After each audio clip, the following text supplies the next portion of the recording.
गोदान मोनसे भिडिअ लानानै फैलायबाय। बेयाव दङ नै लोगोफोर, नोंथांमोना स्क्रिनाव नुनो मोनदों।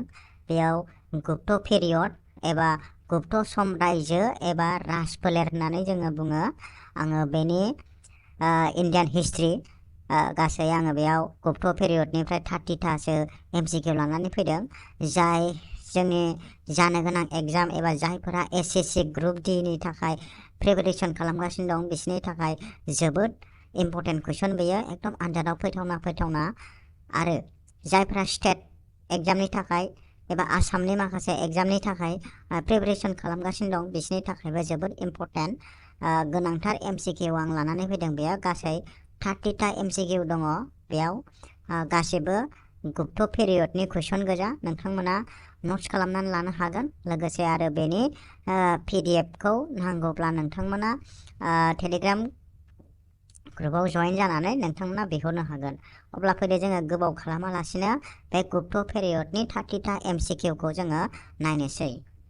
बेयाव लिरनाय जाखादों नै नोंथांमोन, गुप्त पेरियडआ जोंना मालानिफ्राय मालासिम सोलियामोन होननानै बुङोब्ला भारतआव 319 AD निफ्राय जागायनानै 550 AD सिम सोलिदोंमोन। अब्ला बेसिमाव सोर सोर राजाया राज खुंदोंमोन बेनि सोमोन्दै आरो बिसिनि सायावनो गासै 30टा गोनांथार कुइसन दङ। बेयाव नोंथांमोना नायलांदो। अब्ला फैदो जोङो जागायनोसै भिडिअखौ। होमबा नोंथांमोना नुनो मोनबाय 1 नाम्बार कुइसन एबा सेथि सोंलुआ नोंथांमोननि स्क्रिनाव। बेयाव बुंदों गुप्त राजफोलेरनि समसिमाया बेसेबांमोन होननानै बुंदों। होमबा बेयाव अपसना मोनब्रै दंखायो। मोनब्रै अपसननि मादाव बे कुइसननि कारेक्ट एन्सारा जागोन अपसन नाम्बार B। बेनि कारेक्ट एन्सार 319 निफ्राय जागायनानै बेयो 540 AD सिम जागायदों। एखमबा 540 होआलासिनो 550 AD बो होनाय थानो हागौ। अब्ला नोंथांमोना अपसनाव मोजां नायनांगोन। 540 होनाय दंबाबो बेबो कारेक्ट जागोन आरो 550 होनाय थाब्लाबो बेबो कारेक्ट जागोन आरोखि। बेखौ गोसोआव लाखा। होमब्ला बे कुइसननि कारेक्ट एन्सारा जोंना अपसन नाम्बार B 319 AD निफ्राय 540 AD सिम। दाना फैदो जोङो नेक्स्ट कुइसनाव आवगायनोसै।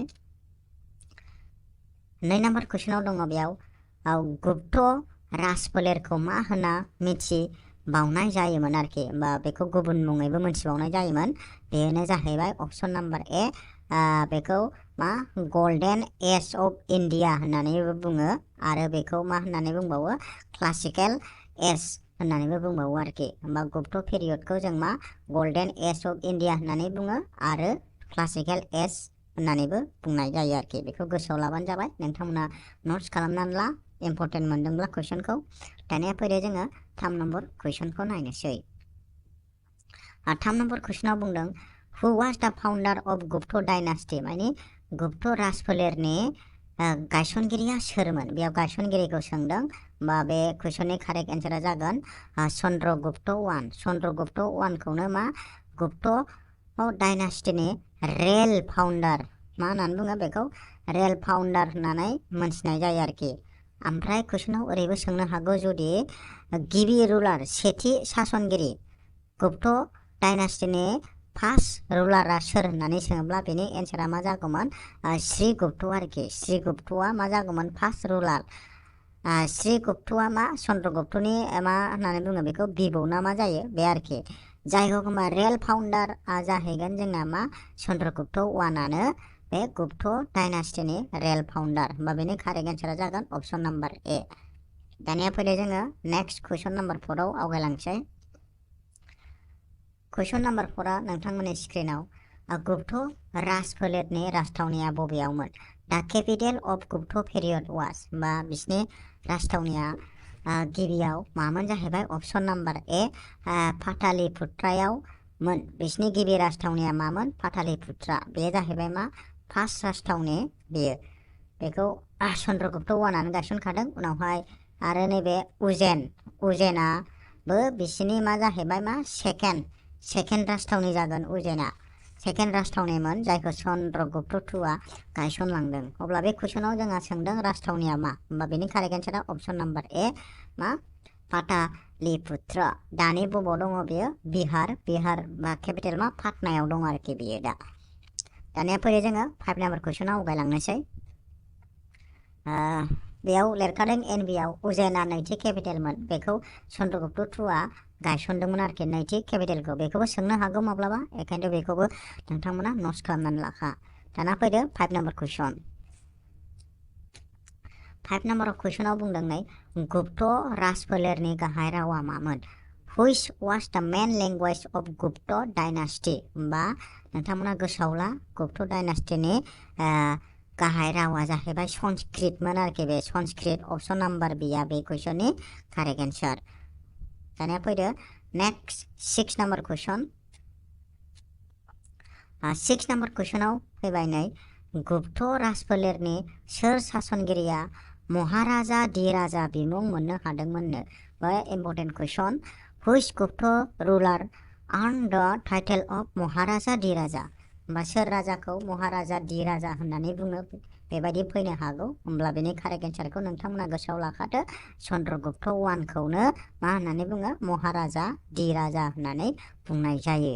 नोंथांमोना गोसोआव ला कारेक्ट एन्सारा अपसन नाम्बार ए चन्द्रगुप्त 1। दानिया फैदो जोङो नेक्स्ट कुइसन 7 नाम्बार कुइसन नायनोसै। 7 नाम्बार कुइसनाव दङ महाराजा धीराजानि ओंथिया मामोन होननानै सोंदों बेहाय। जोंथ' चन्द्रगुप्त 1 खौ महाराजा धीराजा होननानै मोनथिबाय। दाना बे महाराजा धीराजानि ओंथिया मा? What is the meaning of the title महाराजा धीराजा? अब्ला बेनि कारेक्ट एन्सारा जागोन नोंथांमोन अपसन नाम्बार बी किं अफ किं माने राजाफोरनि राजा। अब्ला किं अफ किंआ बेनि ओंथि अब्ला कारेक्ट एन्सारा बेनो। Option number B is the correct answer of this question. Let's move next question. Question number 8. दाना question number 8 आव दङ गुप्त राजफोलेरनि गोहोगोरासिन राजाया सोरमोन? बेबो जोबोद important question. Who is considered as the greatest king of Gupta period? होमबा बेनि कारेक्ट एन्सारा जागोन नोंथांमोन बेना समुद्रगुप्त। बे समुद्रगुप्तआनो बेनि मा जागोन कारेक्ट एन्सार।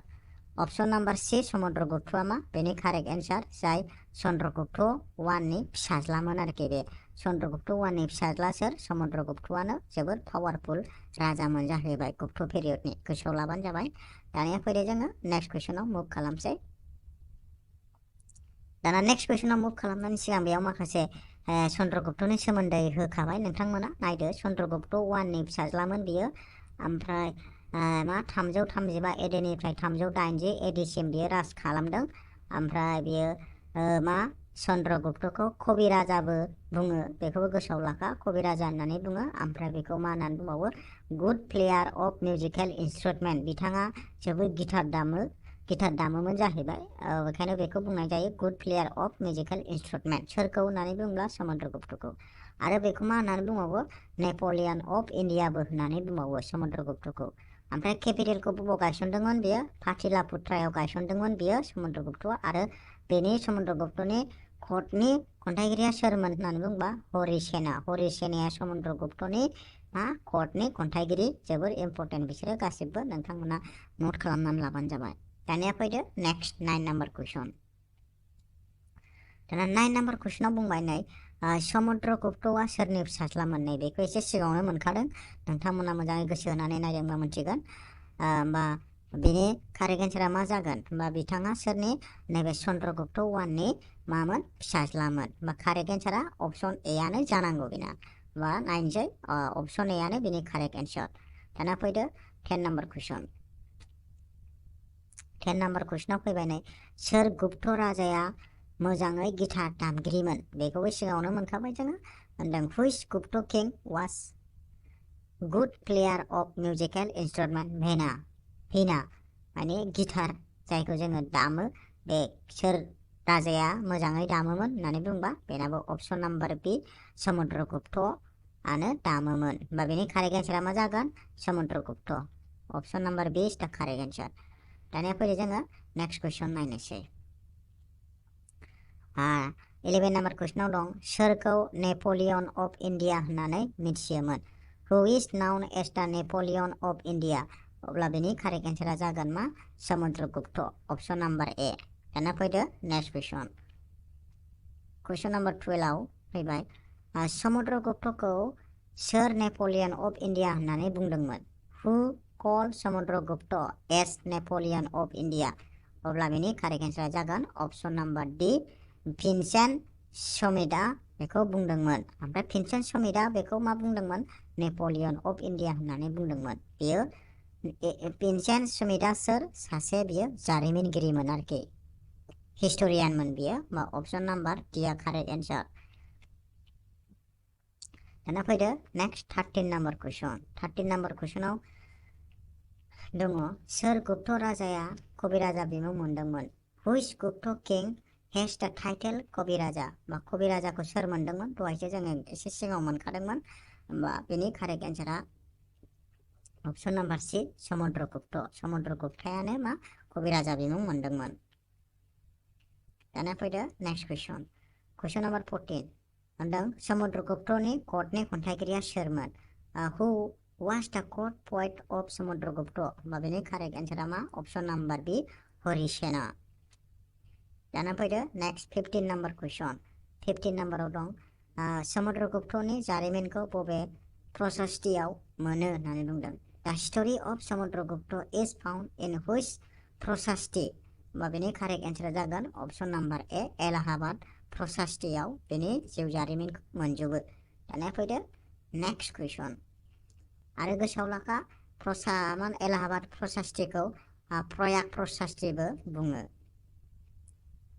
दाना 16 नाम्बाराव फैबाय एलाहाबाद प्रशस्तिखौ सोर लिरदोंमोन? हु रट एलाहाबाद प्रशस्ति? अब्ला बेनि कारेक्ट एन्सार जाबाय अपसन नाम्बार सि हरिसेना। दाना फैदो नेक्स्ट कुइसन। 17 नाम्बाराव फैबाय समुद्रगुप्तनि फिसाज्लाया सोरमोन? सन अफ समुद्रगुप्त वाज? अपसन ए आव दं चन्द्रगुप्त II, बियाव दं कुमारगुप्ता, सियाव दं चन्द्रगुप्त, ओमफ्राय डियाव दं बुद्धगुप्त। बा कारेक्ट एन्सारा बेना मा? चन्द्रगुप्त II। अपसन नाम्बार ए आ बेनि कारेक्ट एन्सार। बेयो चन्द्रगुप्त II आनो मा? समुद्रगुप्तनि फिसाज्लामोन। दानिया फैदो 18 नाम्बार कुइसन। चन्द्रगुप्त II खौ मा होननानै मिथियो? चन्द्रगुप्त II इज नाउन एज? बा बेबो भेरि इम्पर्टेन्ट कुइसन। होमबा जोङो मा चन्द्रगुप्त II खौ बिक्रमादित्य होननानै मिथिनाय जायो। अपसन नाम्बार बि आ बेनि कारेक्ट एन्सार। दानिया फैदो नेक्स्ट कुइसन। बिक्रमादित्यनि कर्टनि मुंदांखा फिजिशियानआ सोरमोन? फिजिशियान मानि बै समनि मा गोदोनि जेनेबा डाक्टार आरोखि, डाक्टार बायदि बेयो बे मा सोरमोन होननानै बुंबा बेनि कारेक्ट एन्सार जाबाय अपसन नाम्बार बि दानपान्तारि। दानपान्तारियानो मामोन? बिक्रमादित्य एबा समुद्रगुप्त IIनि कर्टनि फिजिशियान। दानिया फैदो नेक्स्ट कुइसन। कुइसन नाम्बार 20 आ बुंदों द council of 9 James Navratna is associated with? माने द काउन्सिल अफ 9 जेम्सआ सोर राजाजों सोमोन्दो दं आरोखि, सोर राजानि समाव 9 जेम्स दंमोन? होमबा बेयो जाबाय समुद्रगुप्त II। समुद्रगुप्त II मोन। ओमफ्राय बे 9 जेम्सनि नामफोरखौ नोंथांमोना नायनानै लादो, ओमफ्राय हायोबा गोसोआव लाबानो जाबाय। बेनिफ्रायबो कुइसन जाथावनो हागौ। समुद्रगुप्त IIनि 9 जेम्सनि नामफोरा जाहैबाय नै नोंथांमोना स्क्रिनाव नुनो मोनदों। 1 नाम्बारावनो नै कालिदासा दं, बिनि नाम्बाराव नै 2 दं, 3 दं, 4 दं, 5, 6, ओमफ्राय ओरै 7, ओमफ्राय नैबे 8, ओमफ्राय नैबे 9, गासै 9 जन दंमोन। नोंथांमोना बे नामखौ स्क्रिनशट खालामनानै लादो आरो गोसोआव लायोबा लादो आरोखि, मोजां नायनानै लाबानो जाबाय। बेनिफ्रायबो मोनसे नङा मोनसे कुइसन जाथावना थानो हागौ। दाना फैदो 21 नाम्बार कुइसन। 21 आव बुंदों सोर चाइनिज दावबायारिया चन्द्रगुप्त IIनि समाव भारतआव दावबायफैदोंमोन होननानै बुंदों। Which Chinese pilgrim came to India during Chandragupta II? होमबा सोर फैयामोन चन्द्रगुप्त IIनि समाव? हिउएनसां ना एबेनपुत्रा ना सेलसुआस ना फाहिन? होमबा बेनि कारेक्ट एन्सार जाबाय अपसन नाम्बार डि फाहिन। ओमफ्राय हिउएनसांआ सोरनि समाव फैयामोनलाय? बियो हर्षवर्धननि समाव फैदोंमोन, नङा होमबा? दा बेयाव जोंहा चन्द्रगुप्त IIनियाव सोंदों नालाय, होमबा फाहिना फैदोंमोन आरोखि। कारेक्ट एन्सारा फाहिन। ओमफ्राय फाहिना फैनानै मोनसे बिजाब लिरलांदोंमोन। बे बिजाबखौबो नोंथांमोना नायनानै लाखादो। नै फाहिना मा फगु अजि होननाय मोनसे बिजाबखौ बियो लिरलांदोंमोन आरोखि। होमबा फगु अजि बिजाबखौ सोर लिरदोंमोन होननानै बुङोबा चाइनिज दावबायारि फाहिना लिरदोंमोन। गोसोआव लाबानो जाबाय सोरनि समाव लिरदोंमोन चन्द्रगुप्त II। दानिया फैदो नेक्स्ट कुइसन 22 नाम्बार कुइसनाव दङ सोर मुंदांखा खन्थाइगिरिया चन्द्रगुप्त IIनि कर्टआव थायोमोननो होमबा चन्द्रगुप्त IIनि कर्टनि खन्थाइगिरिया जाहैबाय सोरमोन कालिदास। नैबे कालिदासानो बिनि खन्थाइगिरिमोन जायखि होमबा कारेक्ट एन्सारा अपसन नाम्बार ए कालिदास। नेक्स्ट 23 नाम्बार कुइसनाव दङ होनदों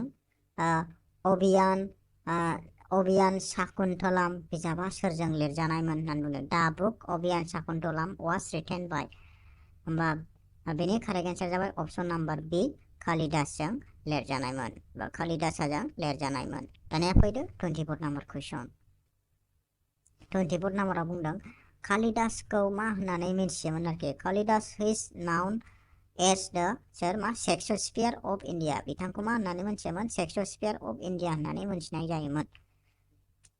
अपसन ए आ बिनि कारेक्ट एन्सार। दाना फैदो 25 नाम्बार कुइसन 25 आव दङ खन्थाइगिरि कालिदासखौ जों बबेनिफ्राय मिथिदोंमोन from where we can find the name of poet Kalidas मानिफ्राय मिथिदोंमोन होमबा बिनि कारेक्ट एन्सारा जाबाय अपसन नाम्बार ए मा आइहोल इनस्क्रिप्शननिफ्राय बेखौ मिथिदोंमोन। दानिया फैदो नेक्स्ट 26 नाम्बार कुइसन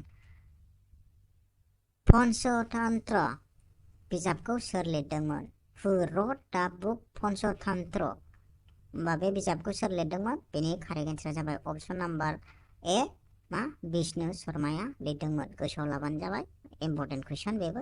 दाना फैदो नेक्स्ट 27 नाम्बार कुइसनाव बुंदों चन्द्रगुप्त IIनि फिसाज्लाया सोरमोन बा चन्द्रगुप्त IIनि फिसाज्लाखौ सोंदों बेहाय दा सन अफ चन्द्रगुप्त II वाज सोरमोन होननानै बुंबा कुमारा गुप्ता अपसन नाम्बार सी आ बेनि कारेक्ट एन्सार कुमारा गुप्तायानो चन्द्रगुप्त IIनि फिसाज्लामोन।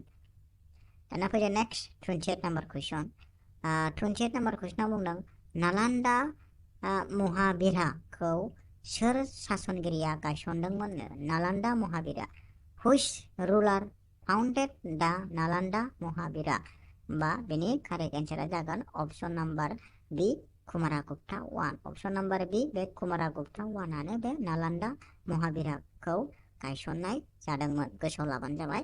दानिया नेक्स्ट कुइसन 29 नाम्बार कुइसनाव बुंदों गुप्ता पेरियडनि समाव सनानि खावरिखौ मा होननानै बुङोमोननो बिसोर गावसिनि गुप्त पेरियडनि समाव सनानि खावरिबो बाहायदोंमोन। बे सनानि खावरिखौ मोनसे नाम होदोंमोन बे नामानो जाबाय मा दिनारास नाम होदोंमोन आरोखि बेयो दिनारास होमबा कारेक्ट एन्सारा मा दिनारास। दाना next last and final question 30 number कुइसनाव दङ मा होनदों बेयाव गुप्त पेरियडनि समाव सिलभारनि खावरिखौ मा होननानै बुङोमोन आरो बिसोरो मा सिलभारनि खावरिबो बाहायबावदोंमोन। During the Gupta period, silver coin were called by which of the following names? मा होननानै बुंदोंमोन एयाव दं रुपाखा बियाव थानखा सियाव ड्रामा डियाव मा दिनारास होमबा बेनि कारेक्ट एन्सारा जाबाय रुपाखा होननानैबो बुङोमोन। अपसन ए आ बेनि कारेक्ट एन्सार। होमबा आङो बेखिनियावनो नोंथांमोननि सिगाङाव 30टा कुइसन आङो होखांबाय गासिबो इम्पर्टेन्ट गोजा नोंथांमोना नट्स खालामनानै लाबानो जाबाय। नेक्स्ट